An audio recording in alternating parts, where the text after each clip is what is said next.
Hello mga kabayan, ito naman po inyong Junjun at meron naman po tayong video na kung saan tayo po ay magre-react, magko-comment at ano ba ang ating palagay sa video na to. So ito nga po video na di umano ay nagpapatunay na ang mag-asawang presidente natin at ang kanyang may bahay, First Lady, ay gumagamit ng pulburon. Okay? Alam nyo na po yun kung ano yung pulburon na ginagamit ng mga durugista, no? Sinisinghot-singhot.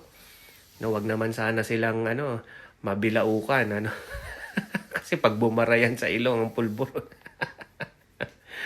Ayan po nakakalungkot mga kabayan. Ako'y nalulungkot kung may mga nagpapatunay na ganito sila, na ang kalaban ng ating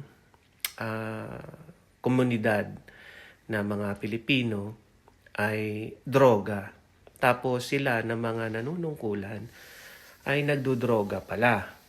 No? Ang sabi po dito sa video, hindi po ako may sabi niyan. Nakakalungkot kasi paano po nila matututukan, Paano nila mabibigyan talaga ng puna na ipagbawal ang droga kung sila po ay nagdodroga at mukhang ginagawa nila na ito ng matagal na. So, dependent na sila dito. Ibig sabihin, kailangan na ng katawan nila. So, hindi nila harangin yung droga na ginagamit nila po, hanggang sa, alam mo na, lumaganap sa ating bayan na maano ng ating mga kapamilya, mga anak. Nakakalungkot po. So, ayan po, panoorin natin ang video. Again, this is your Junjun. Junjun is in. So, parang saan ako pupunta? So, then nakita ko, naglalakad si First Lady papunta. Nakita niya ako. Tapos sabi niya sa akin, ang sabi niya sa akin, "Hi!" Sabi niya, "Who are you?" Sabi ko, "Hi, hello. Sabi ko, I'm Cathy. I'm with Tony Boy." Sabi niya, "Oh, okay." Sabi niya. Tapos sabi niya sa akin, "Do you want?" Do you want? What? Oo, sabi ko, "Do you want?" Tapos sabi ko, what? Sabi ko, what? What's that? Sabi niya. Tapos pinakita lang niya. Then sabi ko, "Ay, no, sorry, I don't do that." Tapos sabi niya, Hold on to Yeah. that. Sabi niya, do you want? So, ikaw ba pumasok sa isip mo, una muna yung tinanong niya, who are you? Ano ba yung manner of speaking ni Lisa? Mataray? Ano ang manner of speaking niya? Mabait? Ano ang ano mo? Yung una, mabait. Siyempre, di ba, Okay. parang hi, yung ganyan, Okay. jolly, Okay. yung ganon, nakasmile, tapos parang Okay. do you want? Ganon. Tapos sabi ko, pagtingin ko, kasi alam ko naman na yung ex ko, ginagawa niya yun, di ba? So, Okay. so nakita ko yun. Tapos pagtingin ko, sabi ko, sorry, I don't do that. Tapos, So, may bit-bit yun. na siya na pulburon. meron siya. Ano sa natatandaan mo pa kung anong stash box niya? Puti, pula, plastic, or what? Hindi ko pero hindi sa plastic. Okay. Hindi sa plastic. Nasa isang lalagyan. Nasa isang lalagyan siya. If I'm not, parang hindi ko alam kung stainless pa yun or ano. Pero hindi sa plastic. Pero hindi gold, hindi gold. So Ay, anyway, parang hindi nung naman sinabi yan. mo, no, I don't do that, anong sabi niya sa'yo? Sabi niya, "Oh, why Lisa. are you here? Why are you here? You're not supposed to be here." Sabi ko, okay. Yes, sabi niya. So, natakot ako, syempre, di ba? Alam mo yun, parang hindi naman takot, parang na-shock ako. Intimidating. Parang Oo, na-intimidate kasi ka.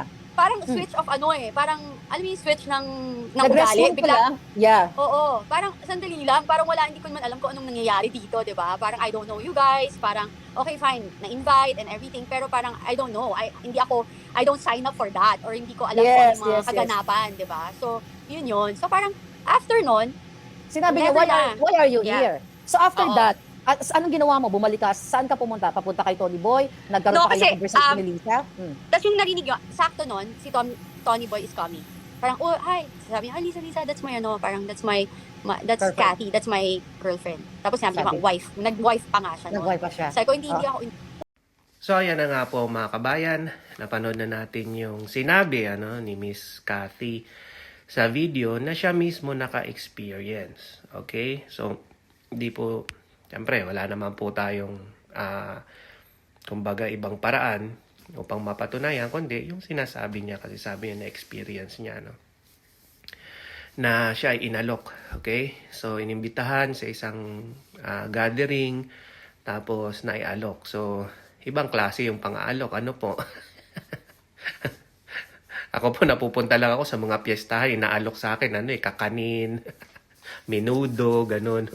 Mga kilawin, alak, yun lang po ang naialok sa akin Pero itong mga taong to, iba yung inaalok no? Inaalok.